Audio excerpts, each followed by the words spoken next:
Total shoulder replacement is kind of the end of the game for the shoulder. So a shoulder that's gone on and gotten bone-on-bone arthritis typically is why we do a shoulder replacement. The most common reasons I see patients to consider shoulder replacement surgery, the single most common is osteoarthritis of the joint, which is a wear and tear process leading to eventual cartilage breakdown. The symptoms of shoulder arthritis are similar to other symptoms that patients will present within their shoulders with other injuries, but they're increasing pain in the shoulder, particularly at night, decreasing function in the shoulder, and then stiffness in the shoulder. We also see patients who come in with more inflammatory-based arthritis of the joint. And then the final problem that we see most commonly is related to trauma, whether it be soft tissue-based trauma like rotator cuff disease or trauma to the bones around the shoulder. There's actually two different types of shoulder replacements. You have regular shoulder replacements where you replace the ball with a ball and the socket with a socket. Then you also have what's called a reverse shoulder replacement where we do the surgery backward. We put a ball on the socket side and a socket on the ball side. While that sounds a little bit confusing, the reason for doing that is for a specific subset of patients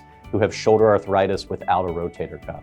If you do a regular shoulder replacement in that patient, they're not able to lift their arm up and actually use their arm. So a reverse shoulder replacement was developed specifically for patients with arthritis due to not having a rotator cuff. And we found that it works very, very well in those patients. Collectively, we do over 200 shoulder replacements a year, which is a very high number across the United States. So it's something we have a lot of experience in, and that definitely helps produce good outcomes after them.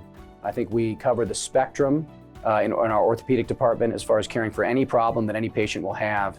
And we're the common referral destination for patients with more challenging problems across our state.